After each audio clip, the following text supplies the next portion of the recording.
Okay, the format for this is going to be a little interesting because obviously this isn't your typical listing appointment, right? The way that I'm going to handle it is I'm going to pretend that all of you are the seller, okay? So as I'm doing the listing presentation, I'll ask all of you the question, and then somebody needs to respond so that I can have a counter back to it, right? Is that fair? So there's going to be a little bit of participation on your part. Can we agree to that? Can we do that? Okay, because this is one thing that everybody always struggles with is you guys are never super quiet and never actually answer questions. Okay, so pretend I just knocked on the door, and the very first thing that I do is I walk in and I say, okay, so hey, my name's Colby. It's nice to meet you guys. Really the best way to get this started is this is the MLS printout from when you bought the home, okay? This is what I use to put together a CMA. So all the information that I used in my CMA is directly from this or what we talked about on phone, okay? I need you to go through this and take a look at everything that's on the MLS and see if there's any errors or like anything that's incorrect on this form. And then I need you to highlight or circle it right in here, any improvements that you've made to the home since you purchased it. While you're doing that, I'm going to run through the house and take a look at the house to see like what the condition is and just kind of get a good feel for like where we're at. Okay. Is that fair? Okay. Also, you guys can use this to kind of their talking points for the listing appointment, right? Colby, what do you do if it's not on the MLS? I print off their property like information off of county tax records. So almost every time I can find like an appraisal report from the county that has all the information on it. Yeah, so if you look at you can look up the house, anything that's been sold, when is the MLS's like data goes back to? 1996? So you can go clear back to 1996. If the house was ever sold on the MLS, you can find the information. Okay, so maybe it's further back. But essentially, I always go in there, print off that's what I use to kind of formulate what it's like. Let's say the house has never been on the MLS. A lot of the times I will have to call them, ask for information before I do it. And then this part would be mostly, I just want to run through the house really quick before we sit down, okay? Questions so far? Okay. All right, so. How do you look at the house that is not actively on? You can search by address, you can search by county records.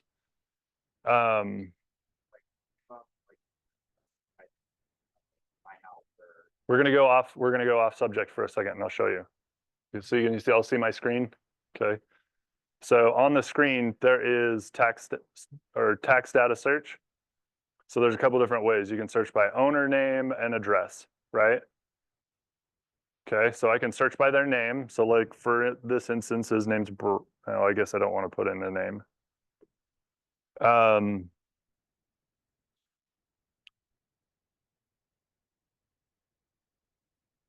REID. And you're in Utah County, I'm assuming, right? Right?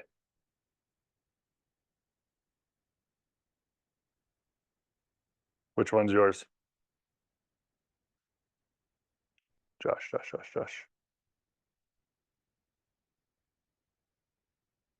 Okay, so here's the tax data information. So there's a couple things that I want to show you here. So you can click on this drop-down menu. Any previous, if the tax data matches up with an MLS number, you can pull up any of their previous MLS numbers. So is this your house, correct? Okay, Eagle Mountain on Sioux Street, right? So here's the previous MLS number. Yeah, sorry guys. Then let's go even a different route. So let's say it's never been on the MLS. A lot of the times in Utah County, it's really easy because Utah County's county links that's right here. So this county link, Utah County's has like the best. Like if you're searching for a home in Box Elder County or even Salt Lake County, Tooele County, God forbid that you're in Juab or San Pete or something like that, Utah County has a list of like a ton of information that you can pull that you can use towards like figuring out like what the house is, right? So in this situation, I'd click on the appraisal. So this is the appraisal that they use to, we're going way off subject, but this is the appraisal that they use to assess the house for taxes. Okay. Does that all make sense? Anybody have questions? Okay. The other thing that you can do, I am going to do this, I'm going to go off subject again really quick. How many of you know what? Dude, they got rid of oh, wait, they got rid of Remind? I didn't know that either. I used to always use Remind. Remind was an exclusive member benefits that was on here, and now it's gone. That's great. That sucks. Okay, well, ignore that. Remind, so if you go to bottom there with the little blue text, you complete, so put there. Then go down. Oh, here we go.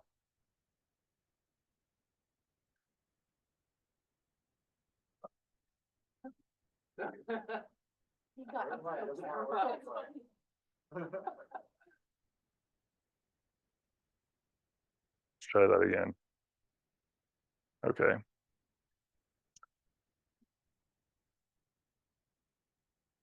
So Remind is like it's a third-party company that gathers information to, they basically want to sell people's data. So like it has like a sell score and stuff like that, but I'll show you what I use it for. So in your case, Michelle, Reed, search by people, Eagle Mountain, okay? So I search by your name. You can search by the address too. Sioux Street? Yeah. So this should be the correct information, but I could be wrong. So it will pull like previous information wherever it's from, and then you can take a look at this. So this gives you a bunch of information on the home. So let's say I don't have an MLS sheet. A lot of the times I will go to Remind, print off the Remind sheet, and that's what I bring along with me. Okay, and then I have them. Mostly, can I be completely honest? The MLS sheet, when I do a listing appointment, the MLS sheet is just a distraction. So I want them to look through it and like see if there's any errors. Obviously, I'm going to be looking through the house where I've already had conversations with them. And any improvements that they may have made are kind of irrelevant because I've already done the CMA. I'm like not changing the CMA, right? But I give it to them because I want to look at the house without them over my shoulder. Because if they come with me through the listing appointment, it could take an hour. And I'm already long-winded. I talk a lot. I don't really want to like drag on the listing appointment on stuff about them telling me about all their amazing features in their house. Is that fair? Does that make sense? So it's like a distraction. I give them something to do while I go and look at the house. Hopefully that's not super rude, but it saves time, right? We all good? Okay. Well, I mean, I'm not rude about it. Like they think they don't know what I'm doing. Like they think that they're actually helping, but I'm just giving them some tedious task that's not important. So I can go and look at the house without them, telling me about everything that they've done in the house or trying to sell me on it. Wait, they don't need to sell me on it. I'm going to look and make sure that it's not like falling apart. Right. And they might like try to justify certain things. And I'm like, no, I just need to look at the house. Okay. Yeah. Yeah. But can I be honest? Like, you should try in every scenario to take the listing. So there are situations where you don't want to take the listing, right? But you want to be firm with price. We'll go over all the prices and stuff, but like, let's talk about this for real. So let's say I get a listing appointment in Brigham City, which I have right now. House is listed for 600,000. Like we're going to list it for 600,000. 3% commission on that is 12 grand, right? No. 600,000 is 18, okay? So you got $18,000 worth of commissions right there. Let's say the house is completely trashed, but it's really worth 600,000. Is there any scenario where you can see not making like, can you make $18,000 like on how long would it take you if you were making $50 an hour? A long freaking time. Are you going to put in the like necessary hours if you're making 50,000 or $50 an hour to make 60 grand? No, like $18,000 is worth the trip to Brigham. It's worth the headache. You just have to like get them to a real price or a real understanding of what it would take to get there. Like you just try to always take everything you can.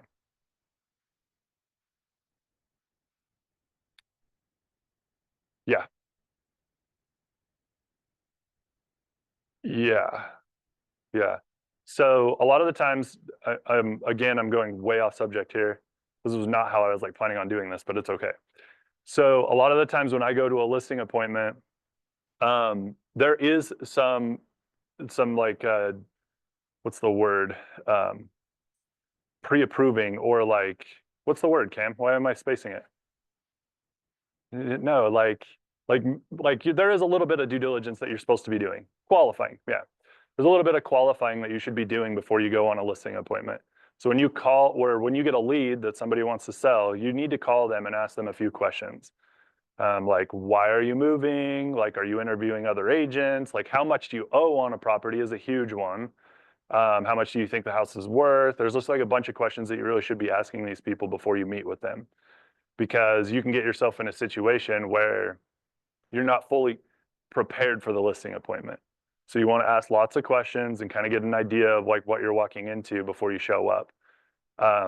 The prepping for the listing appointment, the like actual like CMA, talking about your like market analysis and all that stuff is less about trying to convince them and more about trying to convince you.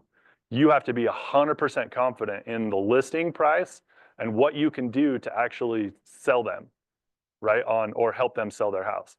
The hardest part is having the confidence to be able to convince those people that you're the best option for them. Like that's 100% of the battle. If you can convince yourself that you're the right person, then you can convince them. Does that all make sense?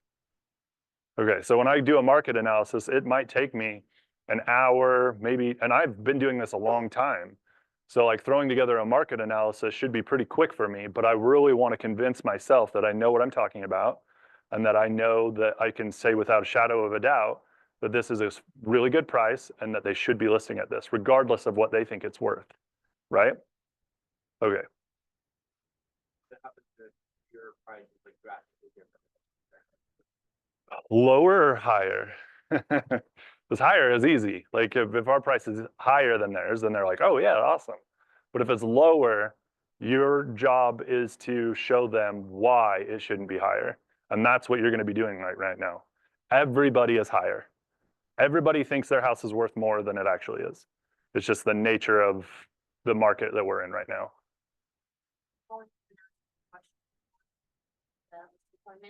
One, you ask them how much they think their house is worth. Mhm. So you can kind of get That's a really good question to ask them, because a lot of the times, like I'll be honest, with the one that we're talking about, so we'll go back to this. We'll kind of jump back into this whole rhythm of this. When I met with these clients, they said, we think the house is probably worth like 820. Okay. And I was like, oh, shoot. Because there's no way it's worth 820. It's just not in the right, it's not in the right area. It's not big enough. It's not, it lacks a lot that would require for it to be a $820,000 home. But they've got that price stuck in their head for some reason or another. So what I do, so here's going back into this. So let's say I go and walk through the house, okay? So I come back to the table, and the very first thing I say is like, okay, let's sit down at the kitchen table somewhere where we can go through all of this. Is it all right if I record this conversation just so I can keep all of our team on the same page? And just so I know I can revert back to it and I can look back at our conversation. Is that all right if I record the conversation?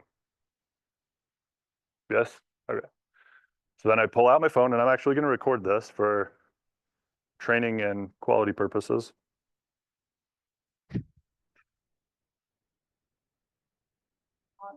No, I don't use Otter. I just use there's a recording. If you have an iPhone, if you have anything, there should be a recording feature on your phone. And all I do is just click record.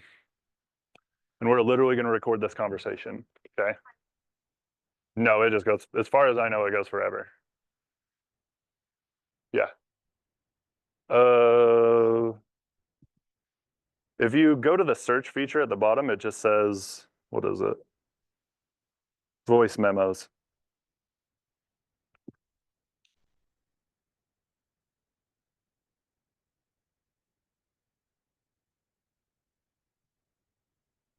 Sometimes, yeah.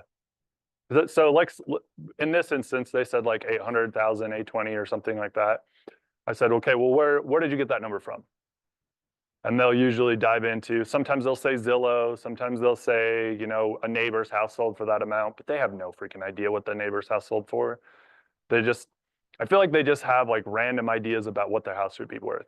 Now, in this particular situation, what it was new construction in the area.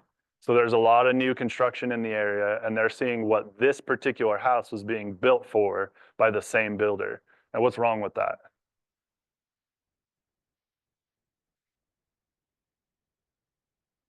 So the biggest issue right now with that, so there's two things, essentially. The first thing is most builders are offering incentives. Like if you have not talked to, go ahead. Oh, so most builders are offering incentives right now. So if you go to like Richmond, America, for instance, I think they have a 4.99% interest rate for people that are buying right now. Like you can't compete with that. If you're trying to sell a resale home that's competing against a 4.99 interest rate, they're going to be willing to pay more for that home to get a lower interest rate because their payment's going to be drastically different. And not only that, but sometimes they're offering concessions too. And it's a brand new house. But the other thing too that's a little bit different, so our house has a finished backyard and a fence. And then obviously the updates that are associated with new construction or like whatever they did in the house since they moved into it. But it's lived in, so it could be in worse condition than the new one, right? Well, it should be in worse condition than the new one, right? So it's a little hard to compare those apples to apples. But this is what everybody is running into. If you try to sell a home in an area that they're still building, it's going to be tough. It's tough sledding, 1,000%. Okay. Anybody have questions? Okay. So this page is strictly for me, but I'm showing you. Okay. I have a seller's questionnaire. It's just a chat GPT, like give me a handful of questions that would be good, something good to ask clients. And it's mostly just to generate conversation, right? So, and I always have, I actually fill this out. Like I'll bring this to the listing appointment and then I'll just go through one question at a time until we kind of get to a point where it's time to move on, right? And I'll fill this out. So like, for instance, what's the primary reason for you guys moving? Divorce. This is perfect. I love that. Okay. So you're going through divorce. Okay. Tell me a little bit about like the situation. And this might be like more than you wanted to like jump into, but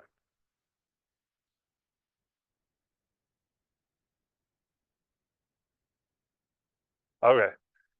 Okay. So yeah. Okay. So this is good because I do this. I work with a ton of people that are going through divorces. This is actually something that we specialize on our team. So really the key here is communication. Now, are you in good terms or bad terms? Like, are things pretty amicable? Okay, you're on good terms. That'll help. That'll make things a lot easier. Um, let's talk a little bit about like, so communication, what are you okay with like being in a group text message? Do you have any concerns with that? Okay. What we'll do is we'll go through this listing appointment. Well, let's assume that he's here, right? Okay, is that fair? We're kind of going again off script. We'll assume that he's with us. So we'll go through all this and we'll make sure that you're both on the same page. We'll do a group message. And then if you guys have questions or concerns outside of each other, like feel free to message me separately, okay? And then we'll address those concerns and just make sure that this whole process goes smoothly. Because going through a divorce can be difficult for a lot of people. I just wanna make sure that the communication is like usually where we go wrong. If something happens in the transaction and there's like frustrations or something goes south on us, that's usually because we have not been communicating properly.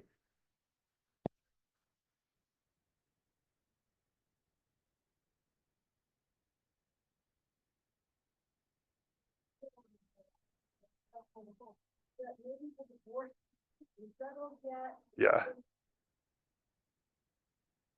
Like with all this time with them, finding a house for them, only to find out we're a year out. Yeah, one of the questions that you should be asking people, let's say that like during that first phone call that we had, one of the questions that I tend to ask is, do you have a divorce decree?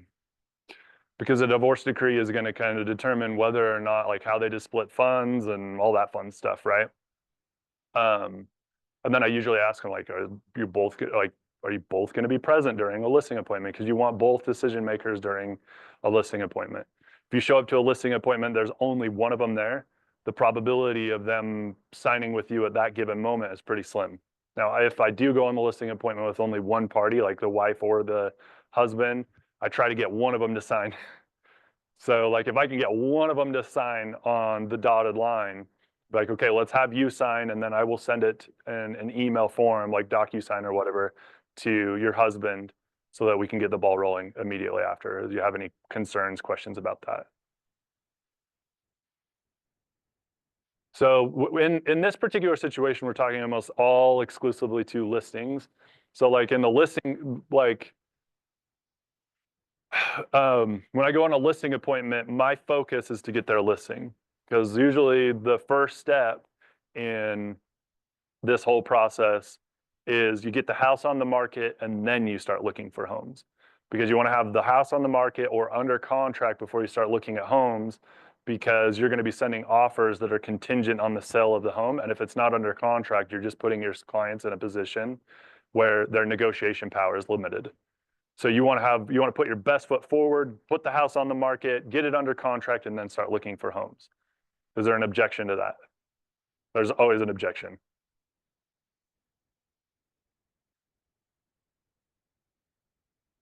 Then you have a fun one on your hand. When they are not very communicative, which I have all the time, when I really do divorces like all the time. We work with a divorce, like a family law, lawyers, and they send us business all the time. And I've worked with all kinds. If they are not very amicable and they're a pain in the ass, the best thing to do is to meet with one of them, and then usually there's a decision maker. So I'm like, okay, so tell me, like, what's the situation? And a lot of the times in a divorce situation, there will be three like real estate agents listed in the divorce decree that one of the parties can choose from. So like it's especially when it's like a really like heated, like they don't like each other. One person will pick three, they'll put them in a divorce decree, and then the other person has to choose from those three. And so you might be going up against three other people. So you go to the listing appointment with, like, let's say the wife. You sit down with her, and then your job is to convince her, because she's the decision maker for both parties. She's going to pick the agent. So you convince her, you get her to sign, and then obviously it puts him in a bind because he has to agree with whatever she chooses. If there's not that in place, then you do your best to try to convince both of them, even if you have to go on two separate listing appointments, right? And they still, if they have to sell the house, they have to agree at some point. They have to communicate in some way to hire somebody. So there's going to be some sort of communication. Look, I've had the worst ones you could possibly imagine. There's always a path to getting them both on the same page and signing an agreement so that you can at least get to work for them, right? Does anybody? So I'm talking about the ERS. So this is the exclusive right to sell. BBA is the buyer broker agreement, which we're focusing on buyers, but this is exclusively listings, what we're talking about. So, and listings are like, if you've read the red book, the listings are the key to success in this business, because you have way more listings than you can have buyers at a time. Okay. Questions? Has this been good? A question, like everything good? Okay. Okay, so a lot of the times I'll go through this questionnaire, but in this situation, I'm just going to kind of skip it. But I would recommend kind of putting together a list of questions that you can have in front of you so that you're not spinning your wheels asking questions that aren't relevant to the transaction. But I've been doing this long enough that I'm just going to kind of like drive through it, right? Okay.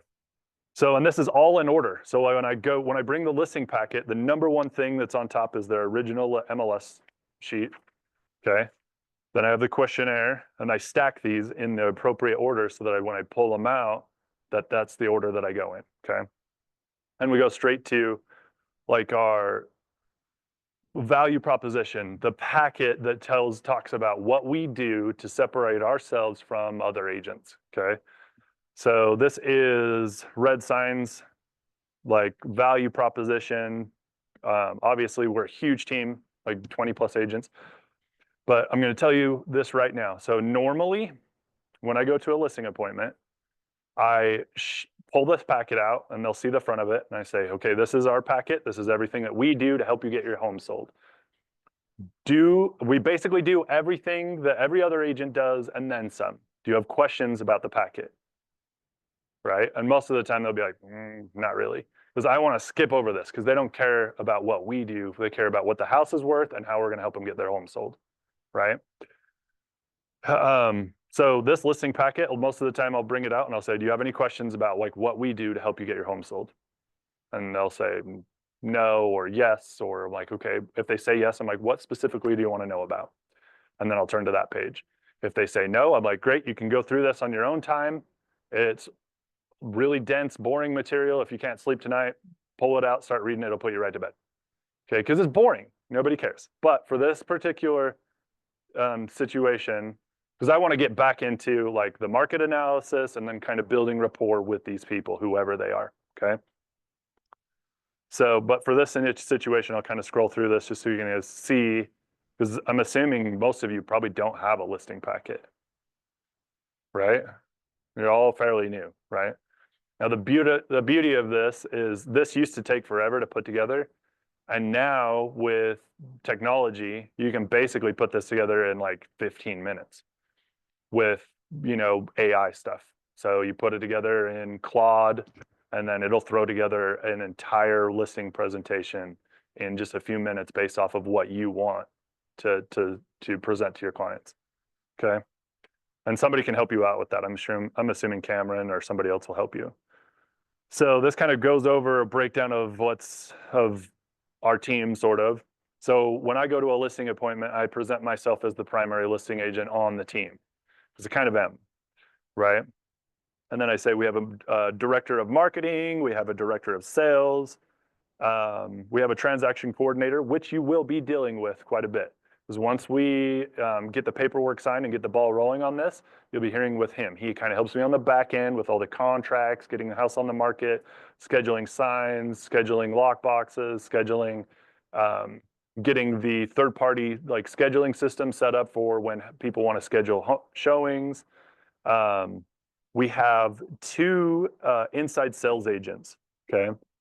And inside sales agents, which kind of sets us apart from a lot of other agents, we have two full-time inside sales agents. All they do is make phone calls and answer phone calls. So if I'm too busy to answer my phone, they can get on the phone and talk to a potential buyer that's like maybe called off of a website or our sign, and then try to set an appointment so that we can get them through your door. Because the truth is the first 5 minutes after they call you is like a golden window. If you don't respond back to them within that first 5 minutes, there's a good chance that they're going to call a different agent. And we want to try to bring them and sell your house ourselves if we can, because we can save you money and it can save them money. Is that fair?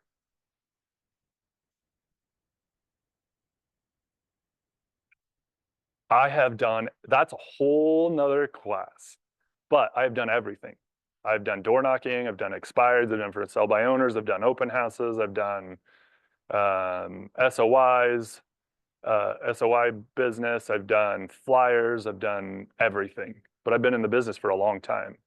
And I'll tell you, the best thing to get, that I've found to get listings, and assuming that you do it the right way, is SOI.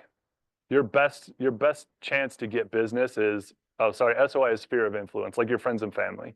Referral business, past clients, sorry. I get wrapped up in the world of real estate has a bunch of acronyms that I always forget that not everybody knows. Okay, questions so far? Okay, is everybody following and they all have feel good about this? Okay, so we go over this. Obviously, we've sold 3,000 homes, so obviously we are well experienced. We know a lot about this. Over $1 billion in total sales, 20 plus years of experience. We're one of the top 1% of real estate teams in the state of Utah, if not the top 10. Now, this is different for everybody. Like yours is obviously not going to say this, but this is definitely what we go through. Obviously, our goals is to focus on getting you the most money, selling it as quickly as possible, and then focusing on convenience because we want to make it as stress-free as we possibly can for you. Here's the process of selling. So obviously, we'll get the house pre-listing, so like get it all ready. We'll get the house on the market. Once it goes live, then we'll do follow up with leads. We'll try to negotiate offers. After we receive one, we'll go under contract. We'll negotiate the due diligence period, yada, yada, yada, right? And I kind of go through this with them. One of the things that's super important about getting your house sold is talking about property condition and depersonalizing, decluttering, deep clean. This is what everybody struggles with. Your house can look like a total, like it can look way unorganized and it doesn't have to be professionally staged, but it would be important to depersonalize. You want to take down photos because when buyers walk through a house, they want to feel like they're walking through their future house and not as an intruder on your home. Does that make sense? Okay. They want to feel like it could be their home and not like they're visiting yours, right? Decluttering, obviously, if you make it look less is more. The less stuff that's on counters, the less stuff that's on walls, the less stuff that's like everywhere. Like, have you ever been to a house that has like a lot of collector stuff in a house? Like they've got like a collector of like Funko Pops or I don't know, Precious Moments or something like that. You got to put that crap away. Like you got to like narrow it down to like the basics, okay? And then obviously you want to clean. You want the house to look as most presentable as you possibly can. We have connections to cleaners if you want to call them, and they're super cheap. Like to get your house professionally cleaned might be like 300 to 400 bucks professionally cleaned, and it makes up in the long term. You might triple, you're going to get tenfold back by keeping your house clean, okay? And then most importantly, you want to have this all done before photos, because where is everybody going to see your house first? Online. The very first time that everybody's going to see your house is in photos, so we got to make that look sparkly clean, okay? Curb appeal is important for sure. So if the house looks like a disaster from the front, then we can recommend, maybe cleaning up, the yard, cleaning up flower beds, trimming trees, those type of things. You want to be able to see the face of the house because, and again, this is also something that all this stuff is stuff that I would tell a client, right? When a buyer drives up to the house, they start making opinions about the house before they even step foot or even get out of their car. They make opinions based off of the neighborhood. They make opinions based off of the way the house looks on the exterior. So I tell everybody the first 2 minutes of them pulling into this neighborhood are crucial because they're going to make an opinion. As soon as they walk in the door, the smell is going to be apparent. The condition of the house is like really quick because usually when you walk in the door, you're in the living room or the kitchen or wherever it is, you're in some of the main living spaces. So the first 2 minutes, people will be able to decide whether or not they like the house or not. So like I showed a client homes yesterday, and there were 2 homes that we didn't even go in. She pulled up to the house, saw the house from the exterior, the yard was unmaintained, she didn't like the neighborhood, and she's like, let's just skip this one. And we moved on to the next one. And then there was another one that she literally walked right in, and then she's like, nope, this one's not it, and walked back out. Like, it's a big deal. Like, you could lose a buyer, like, immediately before you even really get to show off what you have. So you got to make sure that it looks perfect right up from the get-go, right? So what do you do? Like, I guess it's really not a standard, but like if one of the neighbors has like horrible curb appeal, like they have like 20 cars or something, like nothing you can do. Nothing you can do. Depends on how good of a relationship you have with your neighbors. The truth is you're probably just going to have to price it accordingly. And you can still price the house like probably where you would recommend, but you're going to follow up and like keep a close eye on like the showings and feedback. And if that comes up once in the feedback, then you're going to know that it's going to be an issue for multiple buyers going forward. So let's say somebody walks through and they say, yeah, the neighbor's house just kind of was an off-put for them. You're going to have to just price based off of your neighbors. That's just the nature of it. You ever like go and like try to talk to neighbors? That could backfire on you. Because then the neighbors could do everything that they possibly could to try to make it worse. So I would ask the sellers, like, what kind of relationship do you have with your neighbor? Like, is there anything that we could do to maybe get them to clean up their yard in order to help you sell your house? And a lot of the times, if your neighbor has like a truck on cinder blocks in their front yard, there's a good chance that they're going to be the kind of person that's not going to really want to help. So The house is full and smells good. usually smells. It depends on smells are usually directly tied to pets, or it's directly tied to the cleanliness of the home. So usually carpet, when carpet is in bad condition, you might recommend replacing carpet. Carpet's a cheap replacement where they can freshen up the look of a house with like by replacing carpet, and then usually improve the smell of the home as well.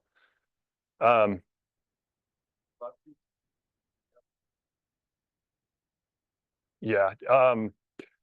So this is another one of those things where you have to make a judgment call based on the kind of person and the condition of the house.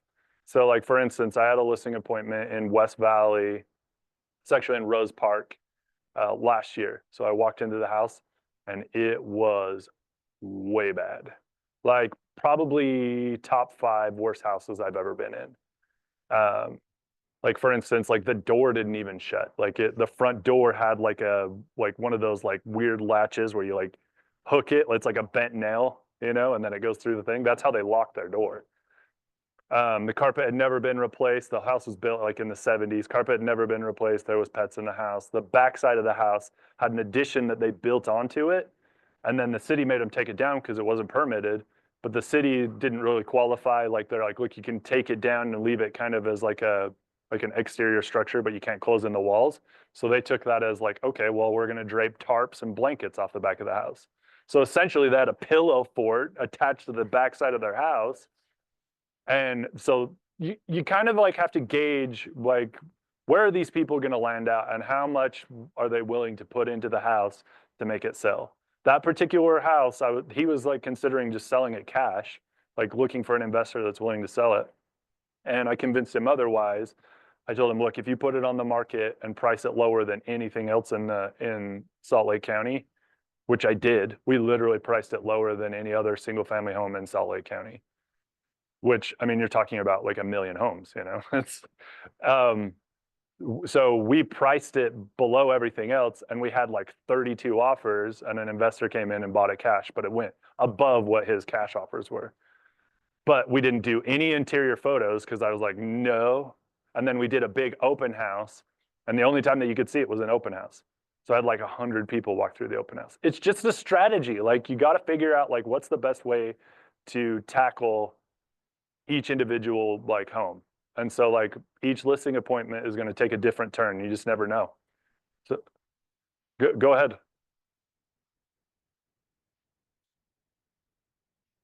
How do you tell that to them nicely? You just have to tell them. Like you're not there to be nice to them. You're there to tell them exactly what they need to know.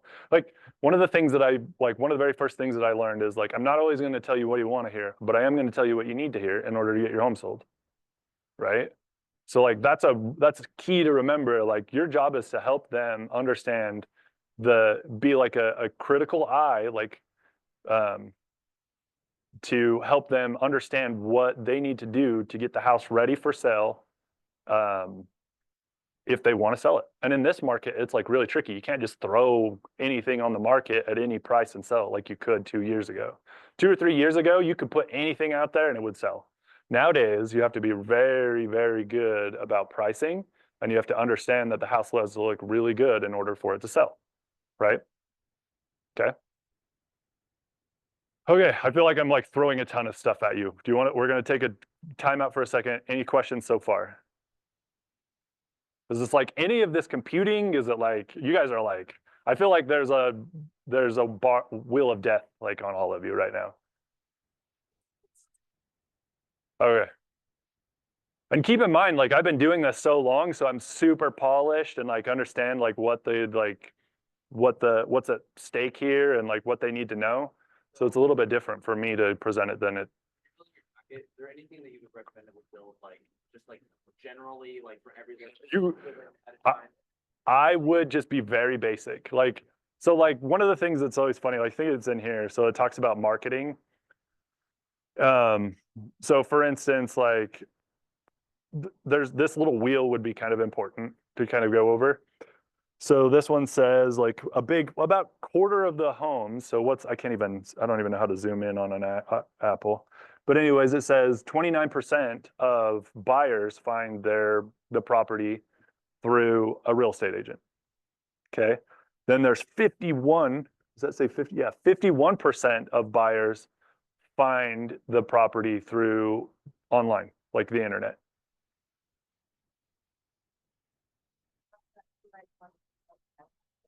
Okay.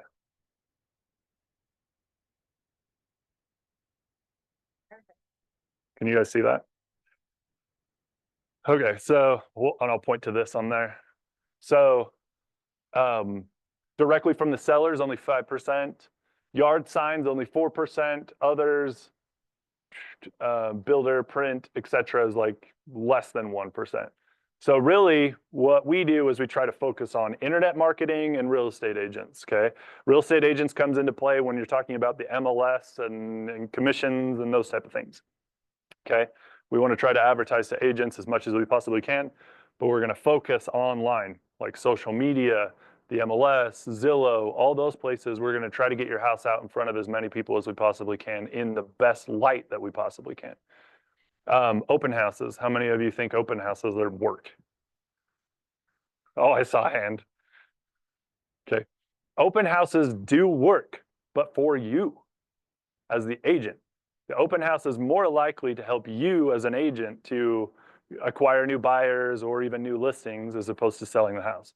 The odds of you selling that house to somebody that walked through the open house, because there's a good chance if they walk through the open house and they buy the house, they're represented by an agent.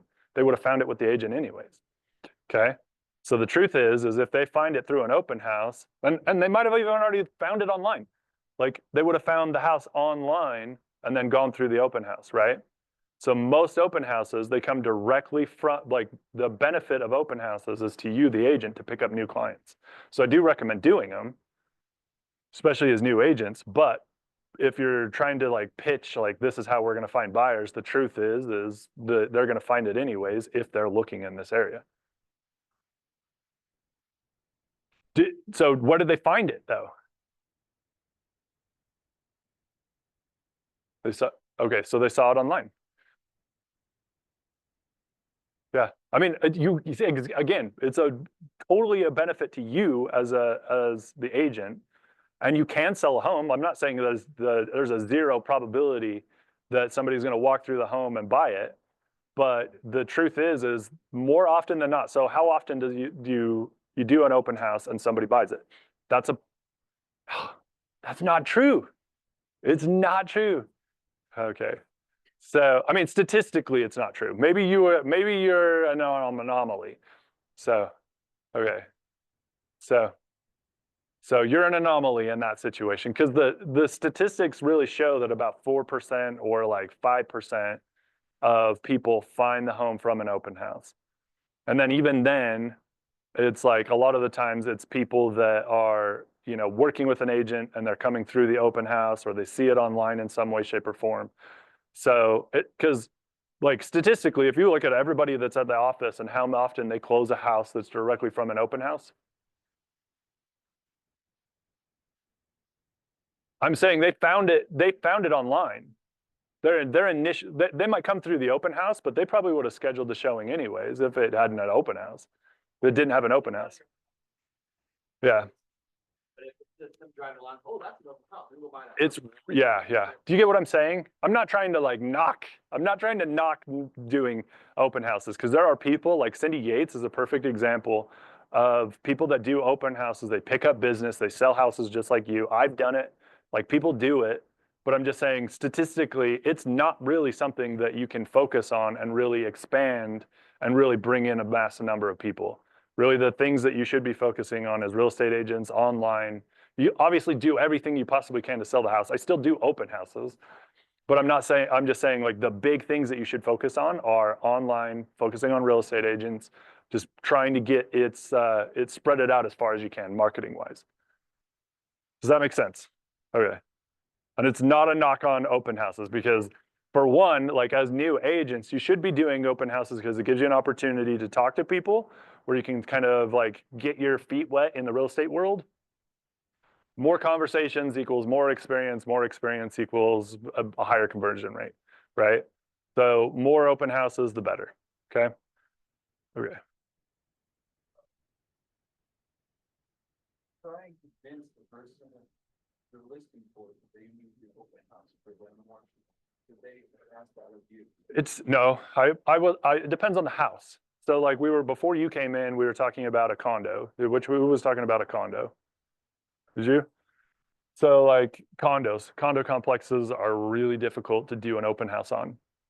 Just because parking's limited, people will drive up to the neighborhood and then kind of back out. So you usually don't get like high traffic of like a lot of people walking through a condo. If you've ever done a condo open house, you're lucky if you get 2 or 3 people to walk through. And if you get 2 or 3 people walking through, it's like 20 on a single family home. Okay. So it just doesn't get a lot of foot traffic and it's not really time efficient. People will argue that, but that's in my personal opinion, just from experience, it's just not one of those things. Oh, you're leaving? Did I take too long? Okay. All right. So it's not usually time, efficient to do a condo.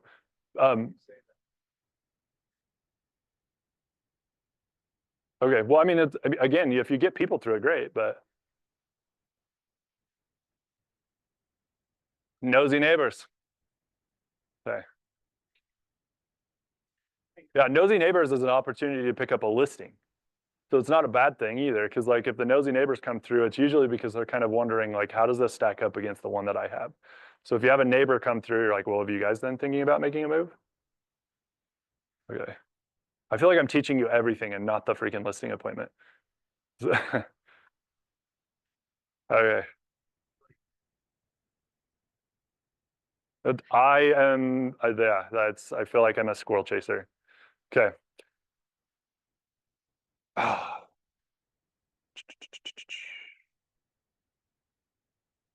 did I do this?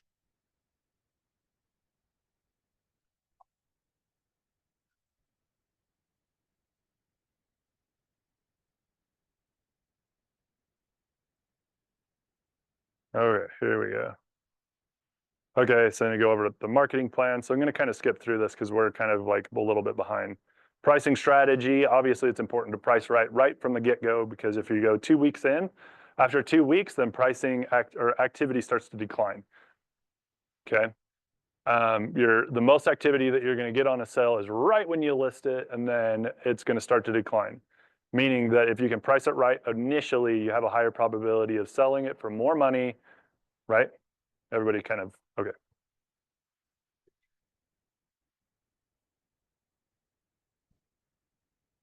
Oh, let's do that. Let's jump into this. Okay. So I have 2 things here. So this is my market analysis. I use Cloud CMA. How many of you know what Cloud CMA is? Okay. So there's man, I don't want to go into explaining that'll derail us time-wise big time. So this is my market analysis. I would highly recommend digging into the Cloud CMA. I'll show you where you can find it. So Cloud CMA is just like a third-party exclusive member benefits kind of thing that's attached to the MLS. It puts your like market analysis in a format that's much more presentable to sellers. Okay. So like when I do a market analysis, I find the homes, I search for like kind of look like, okay, 500 square feet more, 500 square feet less. I kind of find the comparables. And then I take the MLS numbers and then you port it over. So for instance, these are 18 homes that are in this particular area that are very similar to this particular home. You can click on view results. Okay, so, oh shit. Oh, here we go. So there's 19. I must be picking up the actual house. So in this drop-down menu, so I select them all, and then I go over into view reports. There's a tab down here that says Cloud CMA. If you click on that, it'll pull over all those MLS numbers that you have selected into the Cloud CMA and then create a market analysis that's from those three, or from those 19 homes in this scenario. Okay.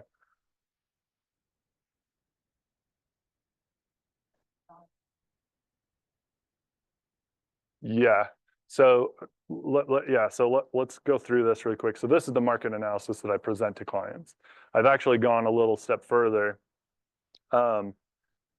In the actual market analysis now, so I take the market analysis and I drop it into ChatGPT. How many of you are using AI? Okay. It has changed my business completely, so I do a lot of things differently lately than I used to. So I take that entire market analysis and I drop it in ChatGPT and I say, will you give me a summary of this market analysis that I can present to my clients? Okay, and this is what it spits out. So for instance, it talks about, okay, here's the property, the key stats here. So on average, they sold for $752, just about $752. Average price per square foot is $243, and these are all of the homes that I have pulled from comparables that's in the market analysis. Average days on market is 99 days, so you're going to plan on at least 3 months for this home to sell. Okay. The active listings. So active listings are priced in between 778 and 789. What does that tell you? What? No. Okay. Average sold price is 752. The active listings, they're high.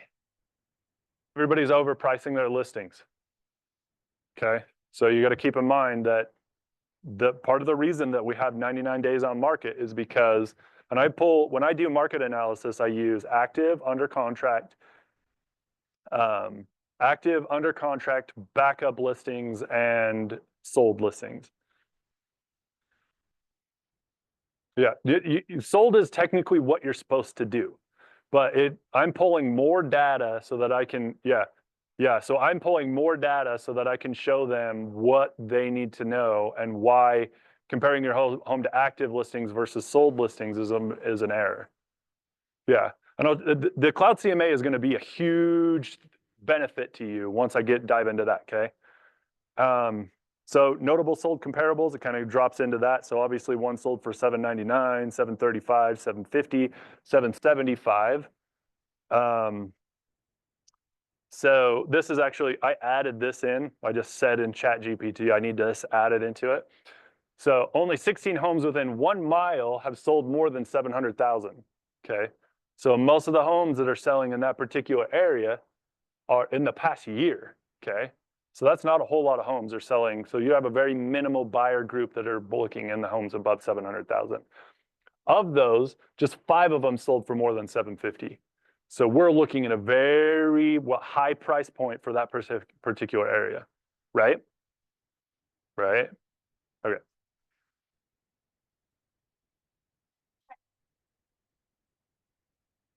Yeah, so when I was doing the market analysis, I kind of start like a really broad search, and then I kind of like pull on all that information, okay? Well, then I started to notice, I'm like, man, they already think that their house is worth 820, right? And so I was like, okay, how am I going to convince them that that price is just unrealistic? So this is one of those things that I did. So I did a 1 mile radius search. So you can do a search by radius. And then I searched within a 1 mile radius from that particular home. And then I looked at how many homes are selling over 700,000, 16. How many of those homes were selling over 750? Only 5.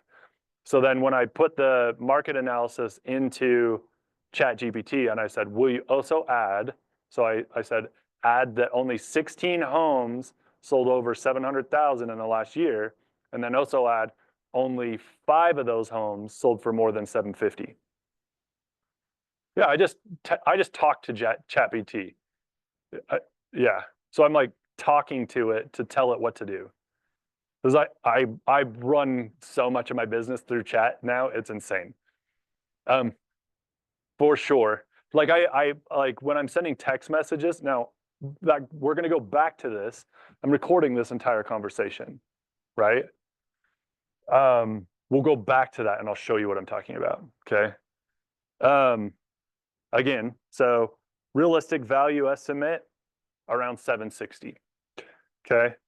If the home is in average condition, pricing at 750 is smart to support, supported by the data.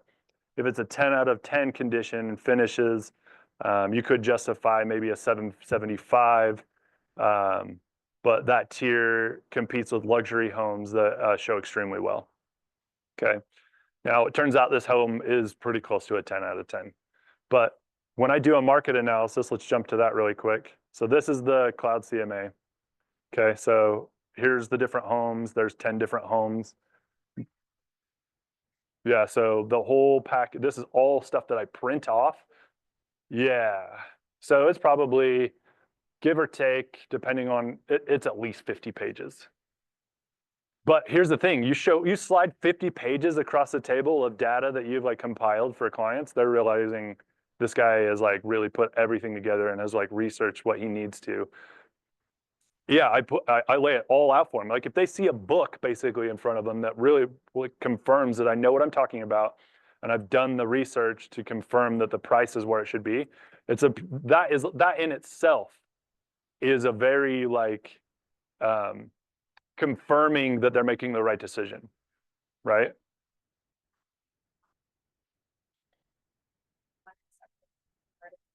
Yeah. So I mean, the market, the like the value proposition that we present to them, that everybody gets that. So that's why I get bored of like repeating that. That's why I'm like, do you have any questions about it? And they're like, no. So I'm like, okay, well, if you want to go through like what we do to get homes sold, you can go through this tonight, but let me be aware that it's going to put you to sleep. So you might want to do it when you're in bed. I make jokes out of it, right? Okay. It's like, that's a script. Like that's my script. I'm like, this will put you to sleep. It's like, I know scripts are like kind of like frowned upon, but like, would you have guessed that that was a script of mine, something that I say to every client? Okay. And plus I do things really weird. I'm a weird agent, like a weird agent. Like, look what this is probably what I'd go in a listing appointment with. So, but I have good conversion rates. So these are all the different houses. This one sold for 775. This is a 10 out of 10, amazing house. They original listed at 760, but they ended up bumping up their purchase price so that they could do concessions. So they were at 760, they bumped up to 775, they did $15,000 in concessions and ended up netting 760. No, this is a cloud CMA. So these are homes that I pulled, sorry. I know I'm jumping a lot. Hopefully this isn't, I'm not losing you guys. You already have an account because you have an MLS account. So no, and here's the thing. When I'm putting this all together, I'm thinking in my head, maybe I can kind of show you. Yes. So sort of. Okay, so let's see if I can find, where did those 18 homes go? Yeah, so check this out. So let's click on this. So those are the 18 homes that I had, right? These are active listings, and we'll get to that eventually. So I click on that, and it comes to this, yada yada, 100 south, 200. This is not a real address, so I don't really care. So I put in those 18 listings, right? And this is what it pulls up. So it's like a map with all the different homes that are in that area, right? Then I click on this right here.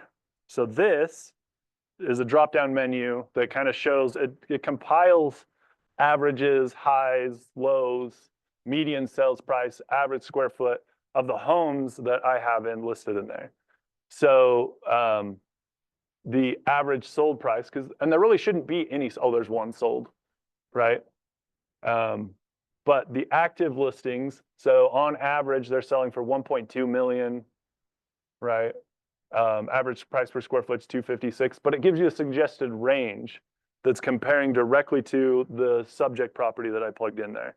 So when I put in 100 west or whatever and 200 north, I don't remember what I put in, there is a subject property that it's pulling directly from. So as square footage, number of bedrooms, that kind of stuff. It will give you a suggested range. And this is only part of what I use to kind of compile what I think would be an appropriate list price. But a lot of the times, I usually fall somewhere in between the average and the median sales price, because I'm looking at comparable homes that directly compare to theirs. So if I have 5 properties and they are all kind of similar, the average and median are going to be right where I want to be on a listing price. But when I do this, I always include a range. I don't do a very fixed like price. So let's go to this market analysis. Where'd it go? So if like you scroll down here and we get down through all these homes. So then you get to the analysis part. Obviously 8 sold properties, the average was 752, 90 days on market or 99 days on market. The average on listings is 784 with 34 days on market. So they still got some time before they actually need to sell or should sell, right? Average price per square foot, you'll kind of see where the active listings stand versus where the sold listings stood. So, and we can kind of review that with now this is an interesting one that I have started including, and I'm not 100% sure if I will continue to include them. So this page is you can add this page in the Cloud CMA, and it shows where the difference in Zestimates versus what it actually sold for. So for instance, this home sold in November 2022. Its Zestimate price was $775 and it sold for $775. Zestimate's a Zillow, yeah, the Zillow's version of like a quick estimate of value. So like when you click on Zillow and you put in your address, there's a thing in there that suggests that your house is worth a certain amount. So here's the craziest thing about this particular home is where I started to like think maybe this is not a good idea, because sometimes it helps, sometimes it doesn't. So what I was trying to figure out is their Zestimate. I printed out their Zestimate when I met with them, and their Zestimate was like at 760 or something like that. So it was right where I wanted them to be. So I printed this out because Zestimates are extremely accurate on the sold properties. Like insanely accurate. Like this is not, it shouldn't be that accurate. Then I come to find out that when Zestimates, when the property sells, they change the Zestimate, which is why it's so accurate. Because normally it should be like, see how the accuracy of Zestimates is 1.6%, meaning there's about $11,000 gap in between what the Zestimate is and what it's actually worth, right? So I was always using this to like reinforce why you should list with an agent, because we're talking about different values than what Zestimates are. Usually Zestimates are wrong. Now that I know this, we can't really use this page because Zestimates are being altered after the fact, which means that they're falsely claiming that they're more accurate than they are.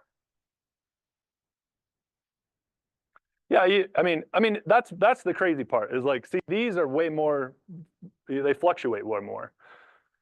So like the active price, so the Zestimate was 784 and the active price is 789. This one, the active price was, or the Zestimate was 769 and they listed at 778, okay? So the Zestimate was actually lower than what they actually listed for, which those numbers, the difference there feels a little bit more accurate, because you're talking about the difference of what, almost $10,000 right there. Yeah, because the solds, they're changing after the fact, after they sell, which is like, yeah. But I mean, the purpose of the whole thing, in theory, the way that I wanted to present it, it would have made sense because I wanted them to list at the Zestimate amount. Like, look, your Zestimate amount is actually pretty accurate. We should, and because of that, we should like really focus more on listing at the 760 as opposed to 800,000, right? I was just trying to find a way to justify it. So sold property analysis, of those homes that sold within the 99 days, so 99 days on market, they were netting about 97.56% of their asking price, of their original asking price. Go ahead.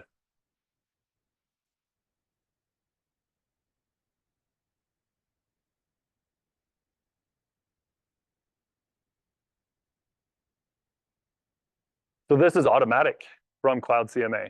So like Cloud CMA has this page, it's just the online valuations page.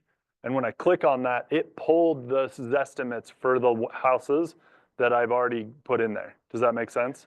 So I didn't have to cross-reference them. It was just something that Cloud CMA had already put together for me. Yeah, it pulls it automatically from Zillow. Huh? I usually think, well,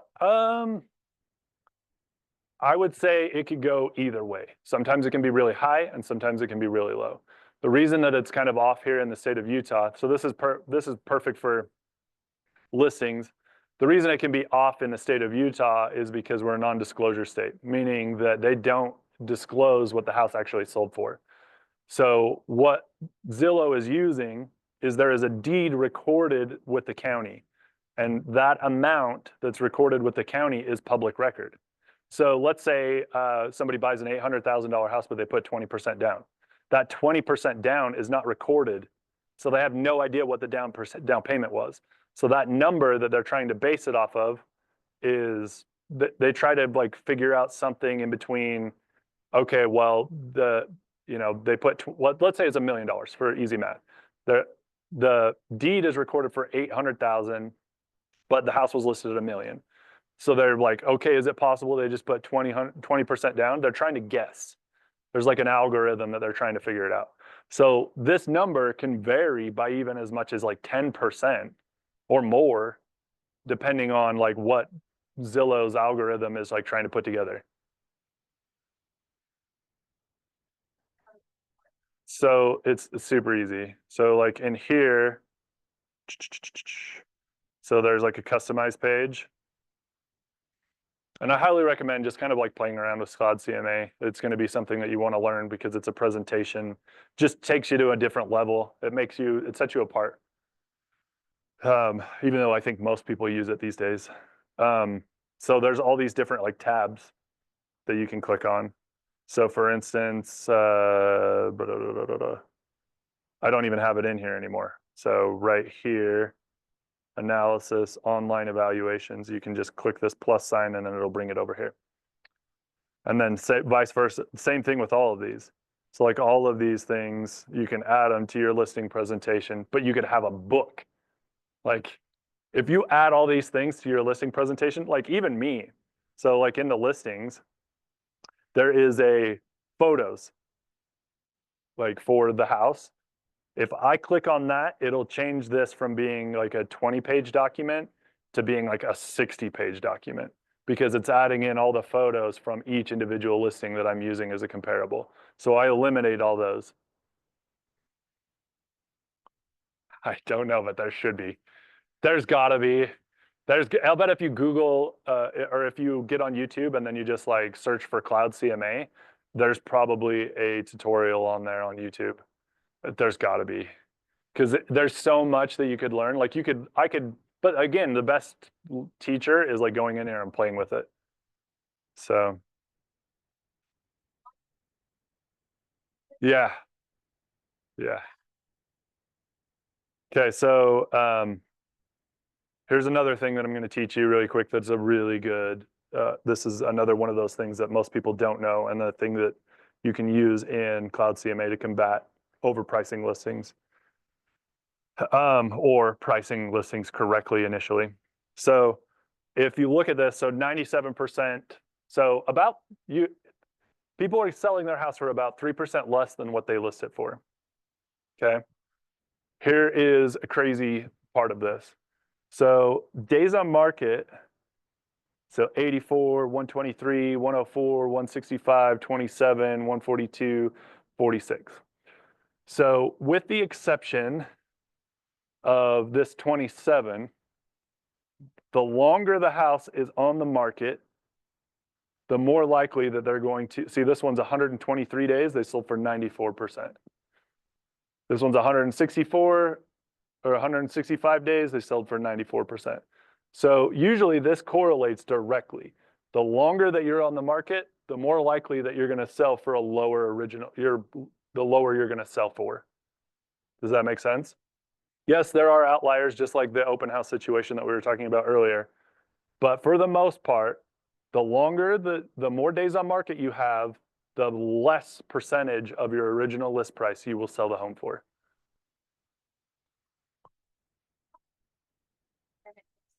Yeah. Mm-hmm. Yeah.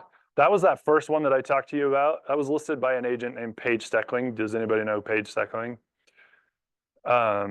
She's a pretty well-known like social media influencer. She does a really good job with like staging, really good job like marketing a home. Okay. She's a good agent. This particular home, like when I got to that one, it's a 10 out of 10. It's easily one of the nicest homes in the neighborhood. So it might have sat on the market for 46 days. They were listed 760, but they increased their price to compensate for closing costs. So they did a rate buy down. So they asked for $15,000 in closing costs to do a rate buy down.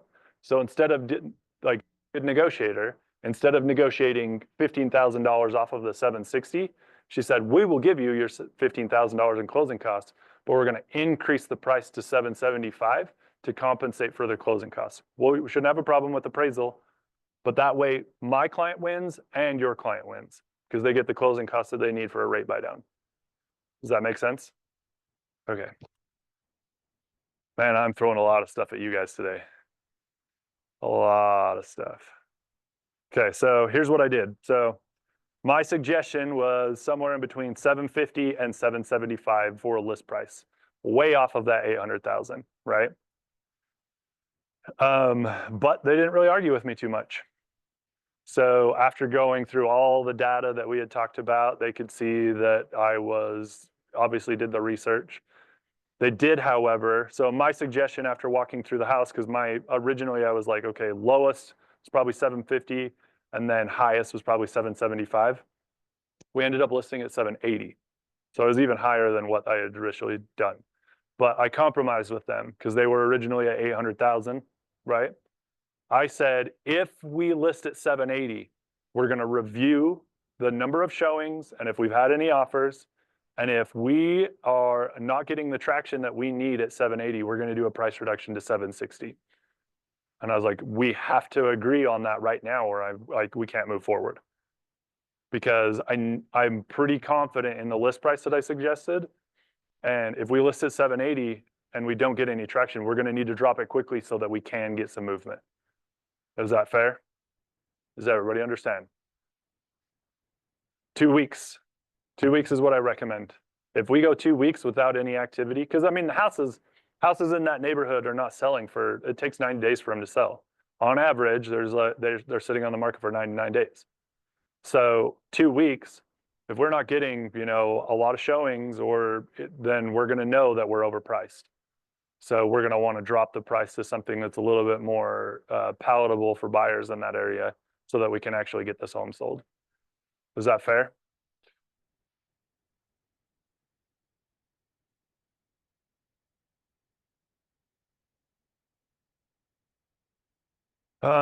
You take the risk. So this is one of those things where right now the market there might be homes to justify a higher price, especially in this new construction area. So you've got new construction that's selling for in the 8s, but again, their rates are lower. So people are willing to pay more for that higher home.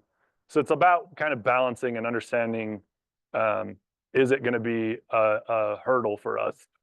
Because then the other thing, let's say they ask for, we change the list price. So we're listed at 760, but we negotiated $15,000 in closing costs and we're going to tack it onto the top. So we increase the purchase price.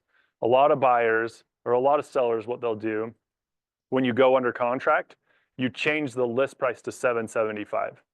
So it might be listed at 760. Before you go under contract, you bump up the price to 775. So the appraiser sees that it was listed for 775. Then they're trying to justify that 775 instead of 760. Does that make sense? What? No, not really. The buyer wants the closing costs, so they're willing to pay. They're willing to pay a little bit more for the rate buy down. Does that make sense? So, but they don't want an appraisal to come in low either, because if an appraisal comes in low, the seller is going to be like, well, we drop your closing costs.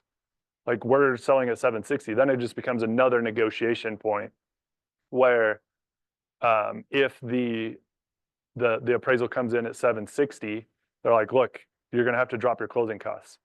Like or we'll meet in the middle or something like that. So, if you need 15,000, maybe we'll drop our price by or $7,500, but then you have to, pay this amount above appraised value or something. So it just comes back to negotiations. So like if an appraisal does come in low, it's just a fun game you get to play all for the rest of your life as real estate agents. So questions?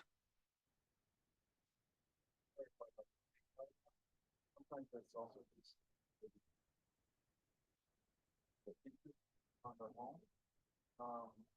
There's two different types. There's B1 with interest and B1 with closing costs. Yeah. Is that right? Yeah. So in this particular situation, so let's say they were doing a 2-1 buy down. Do you know what that is? Okay. So a 2-1 buy down is when you buy. Are you leaving? I'm so sorry. I know this is running long. This is taking way longer than I thought it was going to. See you later. So let's say a rate buy down.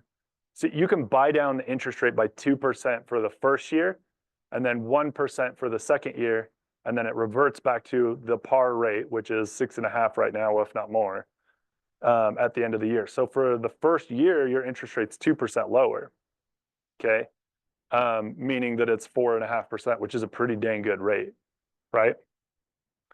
Okay, so with that 2-1 buy down, there's a calculation that you can do that is at a $750,000 house, it's probably about $15,000. So they probably had a specific amount that they needed for the rate buy down, and then they would have had to pay their own closing costs. Their own closing costs.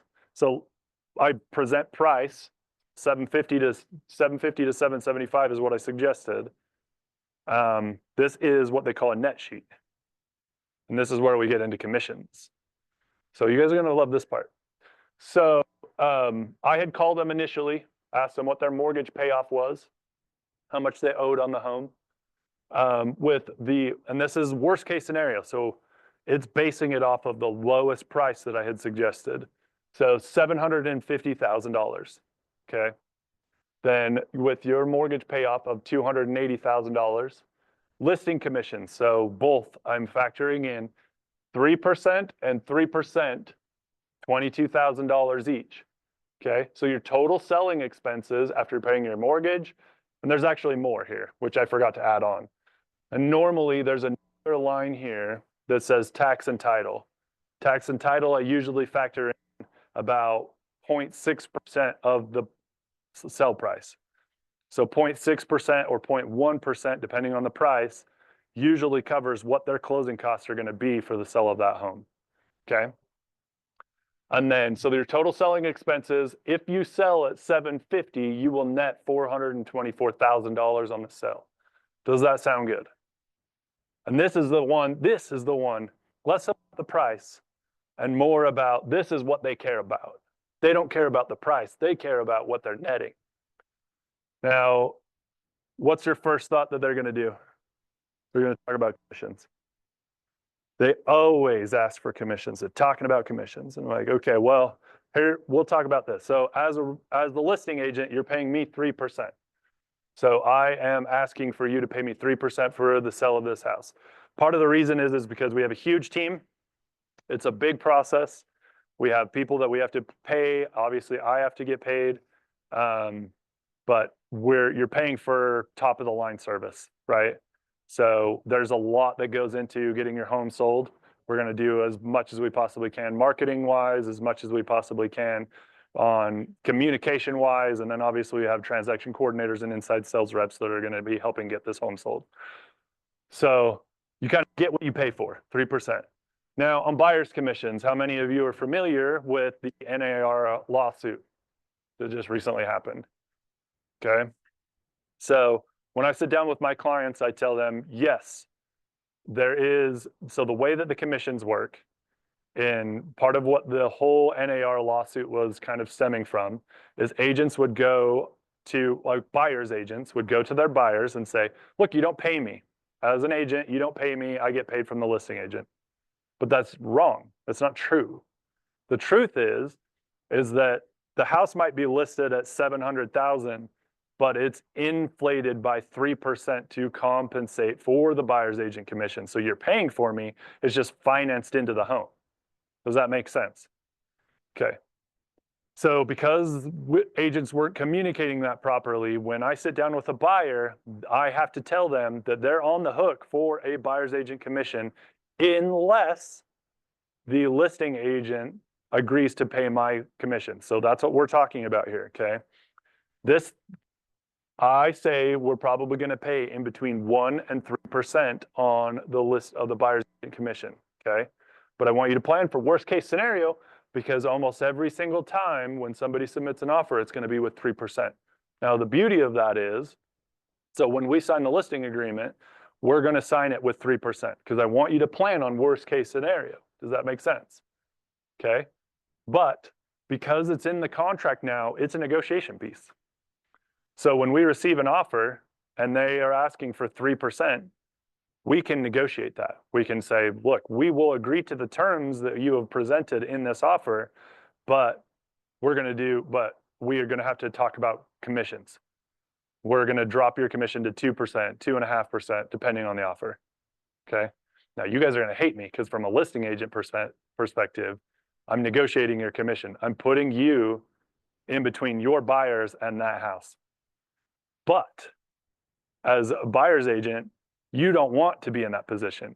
You don't want to be the reason that your client doesn't get that house. So more often than not, buyer's agents will fold to 2.5% or 2%, whatever it is, because they don't want to say, look, they don't want to pay my commission, so we have to move on. They're going to be like, they're offering 2%, so I'm just going to take it, or you guys are going to pay me. Does that make sense? So as a listing agent, I try to do my job as their agent and negotiate where I can and I focus on that because that's a leverage piece that obviously you as the agent want to get paid, but but if you don't sell this house, you don't get paid at all. And then you're going to put yourself in between between your clients and the house that they want. And so it's just kind of one of those pieces where I know it's a strong leverage point, so I can usually negotiate commissions. Is that fair? And I tell my clients that, like, we are going to do our best to try to negotiate this. I want you to sign 3%. And when people call me and they're going to ask, like, are we talking about commissions? I'm going to say yes, but it's completely negotiable. We've talked about 3%, but we are going to negotiate it depending on your offer. Does that make sense? Sometimes they ask if I do, and sometimes I will. Like, the truth is I'm not going to come in here. So like before I had this pulled up,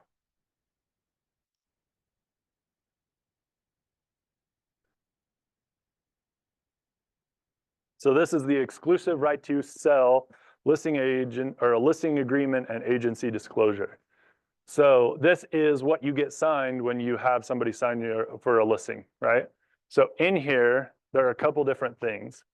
So our team is huge. we have a transaction fee. So right here, I put in, we have a $495 transaction fee. So on top of paying 3% commission, they pay us $495 for each transaction. Is that okay? And that goes towards paying for like our inside sales reps, our transaction coordinators, just team operating expenses. Okay. And then in here, I always leave blank. I don't ever put in a commission before I go to on a listing appointment because that's price fixing and that's just not what we do. We are negotiable. So when I go and sit down with a client, so in this, I'll be honest with this particular situation. So I go and sit down with them, we're talking about prices. They said, okay, well, we want to list at 780. I'm like, okay, well, we'll just be aware that we're in 2 weeks, we're going to do a price reduction. And they're like, well, what about commissions? I'm like, well, you pay me a 3% and then we'll negotiate the buyer side, but be prepared for a 3% commission. So I show them the net sheet. So when you're talking about commissions with your items, right? And you're saying like, okay, well, I get paid 3%, and we're gonna account for 3% for the buyer. These are say like after that like 6%, or you just